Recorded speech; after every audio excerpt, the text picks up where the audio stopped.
నమస్తే. ఈరోజు మన స్టూడియోలో ప్రముఖ ఆధ్యాత్మికవేత్త, జ్యోతిష్య వాస్తు పండితులు బ్రహ్మశ్రీ ఉమామహేశ్వర సిద్ధాంతి గారు మనతో ఉన్నారు. గురుగారితో మాట్లాడదాం. గురుగారు నమస్కారం. ఆయుష్మాంతవ్.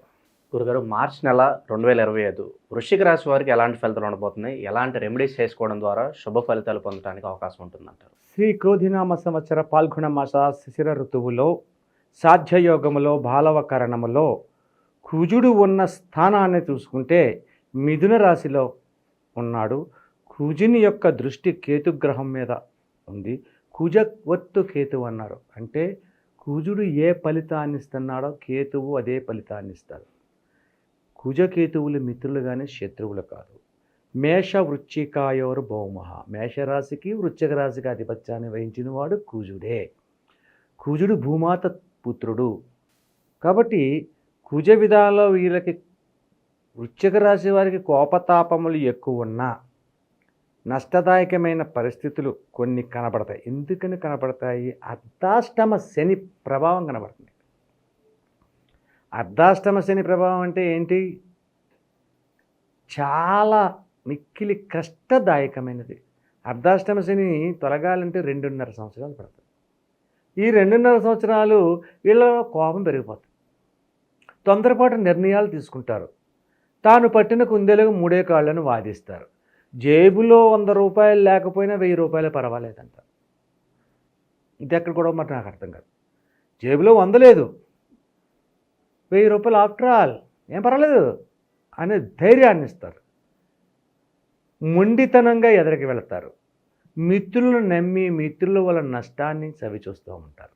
వృశ్చిక రాశి వారికి అర్ధాష్టమ శని ప్రభావం వల్ల అనేక రకములైన ఇబ్బందికరమైన స్థితుల్ని పొందడం అనేది ఈ యొక్క మాసంలో మనం ఎక్కువగా చూస్తాం. ఈ మాసంలో కాదు, తదుపరి మాసంలో కూడా ఉన్నది. అది తర్వాత సంగతి. మనం ఏమో ఉగాది తర్వాత ఏమన్నా మార్పులు చెందుతారేమో చూద్దాం. ఉన్న గ్రహాలు కూడా మారతాయి కాబట్టి ఆ తర్వాత చెప్పుకోవచ్చు. అయితే ప్రస్తుత కాలం ఉద్యోగ రంగంలో ఉన్న వారికి ఏ రకంగా ఉంది? ఉద్యోగ రంగంలో ఉన్న వారికి భవిష్యత్తు బాగానే ఉంది. కొద్దిగా కష్టమో నష్టమో ఏదో చేసుకున్న పనిని సంపూర్ణంగా పూర్తి చేయగలుగుతున్నారు. అసంపూర్ణంగా వదలట్లేదు, సంపూర్ణంగా పూర్తి చేస్తున్నారు. దాని వలన లాభం వస్తుందా నష్టం వస్తుందా, ఎదుటి వ్యక్తి మెచ్చుకుంటున్నాడా నొచ్చుకుంటున్నాడా అన్నది తర్వాత సంగతిని ఆలోచిస్తున్నారు. వీళ్ళు చేయవలసిన పని చేసిపోతున్నాడు. ఏదో వచ్చినా పర్వాలేదు, మంచి వచ్చినా పర్లేదు, చెడ్డ వచ్చినా పర్లేదు అనుకుంటాను. కానీ సాధ్యమైనంత వరకు మంచిగా జరుగుతుంది. కానీ అంటే కష్టపడి పని చేసిన వ్యక్తికి ఆ కష్టానికి తగిన ఫలితం భగవంతుడు ఇస్తాడు, ఇవ్వకుండా ఉండడు. బొత్తిగా సోమర్తనంగా వస్తే తింటాను లేకపోతే మానేస్తాను అన్నవాడికి ఏది రాదు. ఇలా కోపతాపాలు ఎక్కువైనందువల్ల కోపము తొత్తుబాటు తరుణము ఉన్నవాడు తుందుడుగా మాట్లాడేవాడికి మోసం చేసే విధానం రాదు. మోసం చేసేవాడు ఎప్పుడూ కూడా కోపాన్ని పడ్డాడు. మాటకారితనంగా ఉన్నవాడు కోపం వస్తుంది, అది మోసం చేయడం రాదు. ఉన్నట్టుగా కక్కేస్తాడు. నువ్వెంతంటే నువ్వెంత అంటాడు. అదే స్వభావం కలిగి ఉన్నవారు వృశ్చిక రాశి వారు. ముందు వెనక చూసుకోకుండా మాట్లాడేస్తారు. దానివల్ల నష్టం వచ్చినా కష్టం వచ్చినా చూసుకుందాంలే అనేది ఉంటుంది. ఏదైనా కొంచెం దూరం నడిస్తేనే కదా మనకు తెలిసేది. లోతు దిగితే కదా, లోతు తెలియాలంటే నదిలో దిగాలి, ఎంత లోతుందనో తెలుస్తుంది. ఆ తర్వాత ఈత వస్తే బయటకు వస్తాడు, ఈత రాకపోతే మునుగుతాడు. అటువంటి పరిస్థితుల్లో ఈ వృశ్చిక రాశి వారు ఉన్నారు. అయితే ఉద్యోగ రంగంలో ఎలా ఉన్నట్టే వ్యాపార రంగంలో ఎలా ఉన్నారు? వస్త్ర వ్యాపారం బాగుంది. వస్త్ర వ్యాపారం అంటే మిథున రాశిలో కుజుడు సంచారం చేస్తున్నాడు. మిథునానికి ఆధిపత్యాన్ని వహించిన వాడు బుధుడు.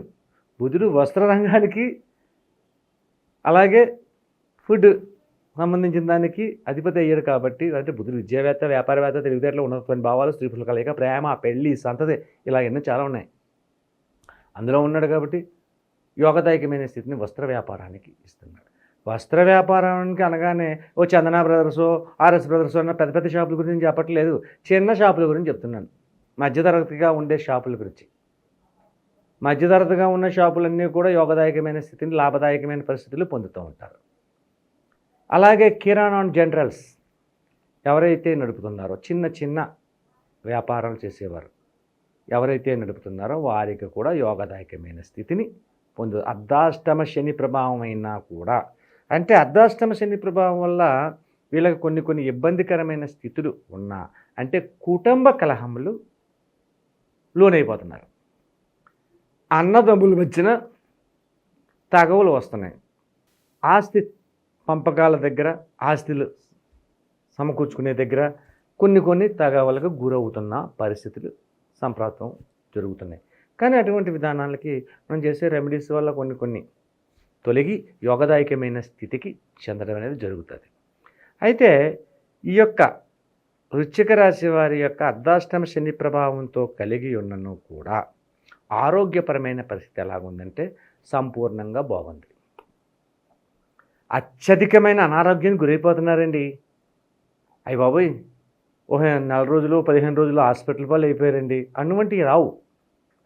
ఏదో తలకాయ నొప్పులాడితో కాళ్ళ నొప్పులో మెడ బెణికిందనో ఇటువంటివే ఉంటాయి తప్ప అధికమైనటువంటి నష్టదాయకమైనటువంటిది కష్టదాయకమైనటువంటి అనారోగ్యములు వీరికి దరిచారు.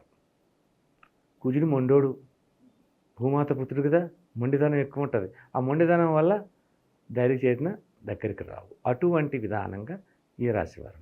అలాగే ఈ రాశి వారిలో విదేశ గమనాలు చేయాలి అనుకున్న వారు ఎవరైతే ఉన్నారో నిర్మోహమాటంగా ఆలోచనాపరం ఇంకొక వ్యక్తిని అడగకండి.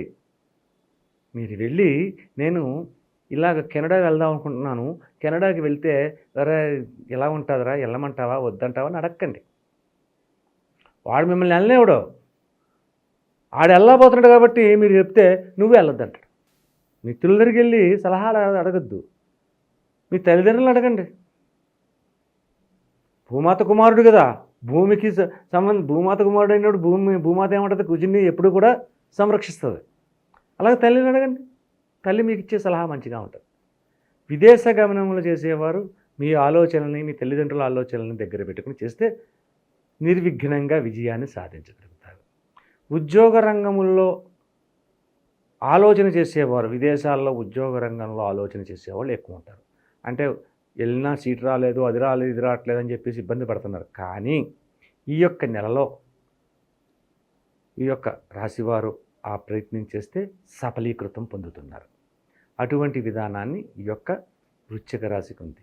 సరే, ఇటువంటి విధానాలు కలిగి ఉన్నది. కానీ అర్ధాష్టమ శని ప్రభావం వల్ల, దుందుడుకు స్వభావం వల్ల, మొండిగా మాట్లాడడం వల్ల వచ్చే ఇబ్బందులు తొలగాలంటే ఏమి చేస్తే ఈ యొక్క రాశి వారికి యోగదాయకమైన స్థితిని పొందుతారు?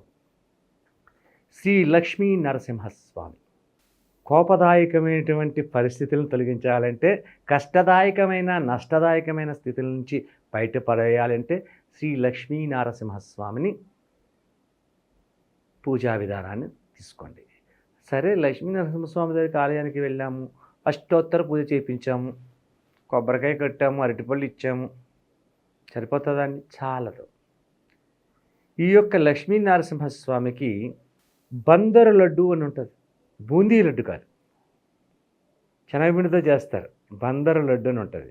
ఆ బందరు లడ్డుని తీసుకెళ్ళి ప్రసాదంగా పెట్టి ఆ ప్రసాదాన్ని 10 మందికి నివేదన చేయాలి. శనగపిండితో చేసిన బందరు లడ్డుని ప్రసాదం నివేదన చేసుకోవాలి. అలా చేస్తే మీరు గమనించండి, ఈ లడ్డూ ప్రసాదాన్ని వరాహ లక్ష్మీ నరసింహస్వామి ఆలయంలోనే ఉంటుంది,